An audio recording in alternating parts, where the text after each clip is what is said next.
Let's now bring in the Straits Times US Bureau Chief Nirmal Ghosh and China correspondent Elizabeth Law. Nirmal, Elizabeth, just moments ago we heard the news conference between Taiwan President Tsai Ing-wen as well as US House Speaker Nancy Pelosi. Your initial reaction to what has transpired during the news conference, anything in particular that stood out for you? Let's start with you, Nirmal. Well, I don't think there were any surprises except that she went to great lengths in terms of, talking about democracy and all that. I think she may have made a couple of slips when she referred to Taiwan as a country. That is probably going to be noticed by some people. But it was a message that we all expected her to deliver, given her record. That she has been a sort of advocate for democracy in the past. She's visited Beijing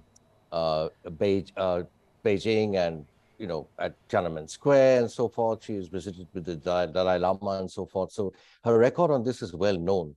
And she wrote a big piece in the Washington Post just yesterday, I think, in which she outlined why she's making this visit. And she basically repeated all the aspects, basically, that she made the point, and that's an important point, that the Taiwan Relations Act has been there for 43 years, a long time, and has had consistent bipartisan support in the U.S. Congress. So the U.S. is pretty committed to it. I think she made all the points that she's already made in the past.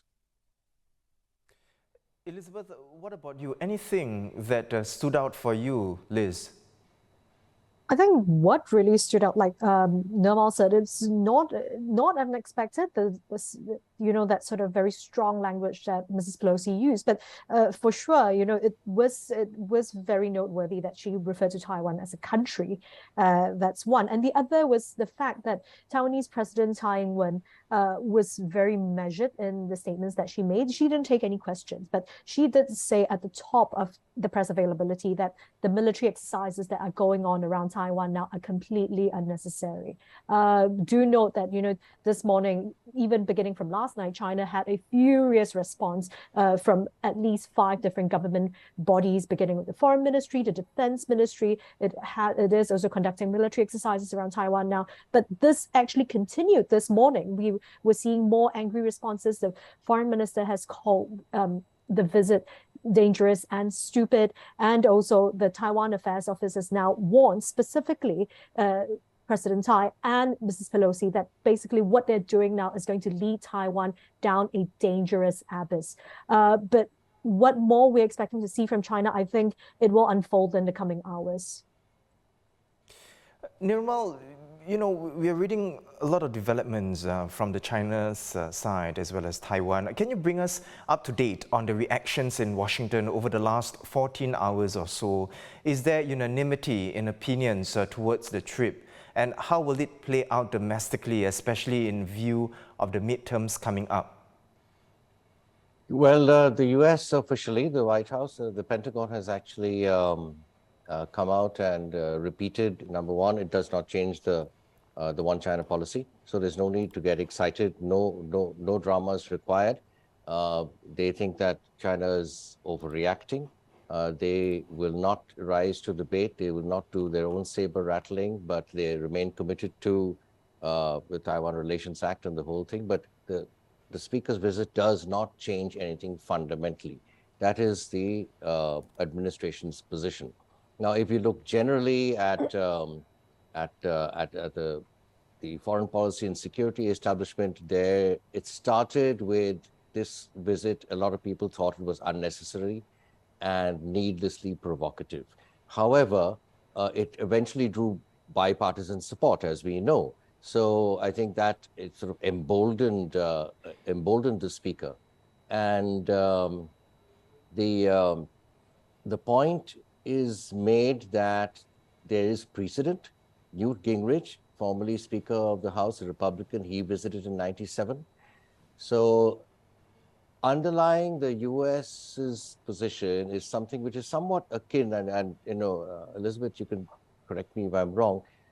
The U.S. sort of believes that China is attempting to change the baseline or establish a new red line, right? Because this is not the China of 1997. So when the U.S. trots out all these reasons. There's precedent, there's no change to the one China policy. From the China point of view, that is disingenuous, right? So that's where you have the dissonance, and set against a much larger relationship, which has frankly become rather toxic. And a lot of people are extremely worried about the direction this relationship is going in. Now, in terms of domestic politics and the midterms, President Biden cannot afford to look soft on China. He is already often accused of appeasing China. And this is because right in the beginning, when the news of the Pelosi visit came out, he said the military thinks it's not a good idea and so forth. So he got a lot of criticism, and that put him in a corner where he could not really put pressure on and try and make Pelosi call off the trip. Of course, there's an element of practical and plausible deniability and distance, because it is a fact that in the US system, the Speaker of the House, these are co-equal branches of government, the Speaker of the House can absolutely make her own decisions and go wherever she wants. And the president does not have the power to make him or her do anything. So the dilemma that President Biden finds himself in is that he has to look strong on China because of the midterms, and even beyond the midterms, there is bipartisan support for being tough on China. So President Biden America is suffering under very high inflation. One of the things he could do is relax some of the tariffs on China, but he can't do that because he'll be accused of being soft on China. So he's caught in a bit of a bind. Allowing this thing to happen, allowing Nancy Pelosi to go there and all this stuff to happen doesn't harm the Democrats' prospects in the midterms at all. It would be worse if he was seen to be appeasing China and allowing China to, from the US point of view, set these new red lines.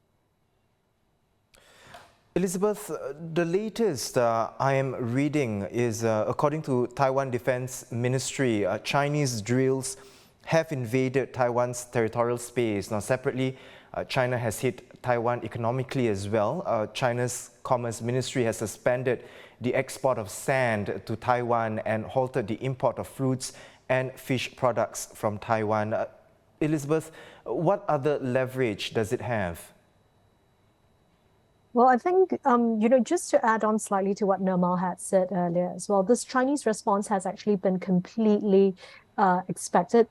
Because of the rhetoric that was going in leading up to Mrs. Pelosi's visit, there was no way that China could not respond in this very strong manner. And bear in mind the fact that this is also an important year. We are just months away from the 20th Party Congress, where President Xi is expected to seek a third term. Now, the fact is that President Xi's position is probably already set, but within your Politburo Standing Committee of that 25 top political slots in China, those positions may not have been confirmed yet. And, there is worry that if he isn't seen as being tough on Taiwan and being tough against America, and bear in mind, Taiwan is a very emotional issue for a lot of Chinese because of historical reasons. And if he isn't seen as being tough in that way, there is a chance that, other people would use this incident to try and jockey for their own people to be put within the Politburo Standing Committee. So, which is why this response has been absolutely necessary.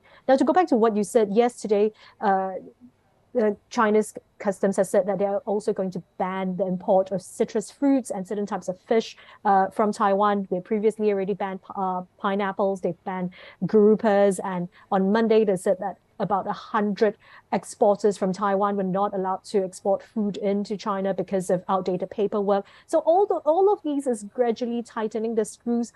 Are there more ways of them tightening the economic screws? Absolutely.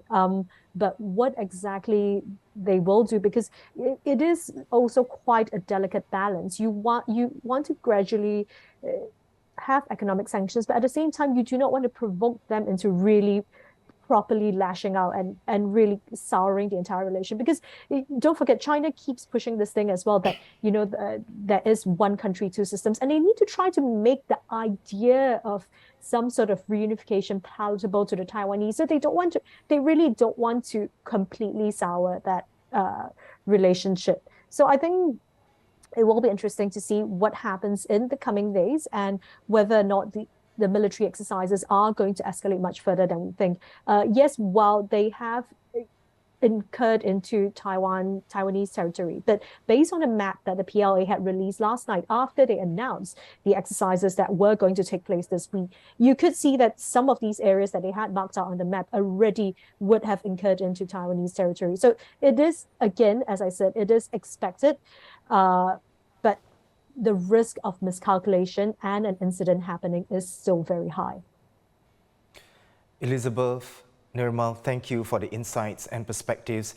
U.S. Bureau Chief Nirmal Ghosh and China correspondent Elizabeth Law there. Thanks for watching. Be sure to subscribe to the channel and hit the bell icon to be notified of new videos.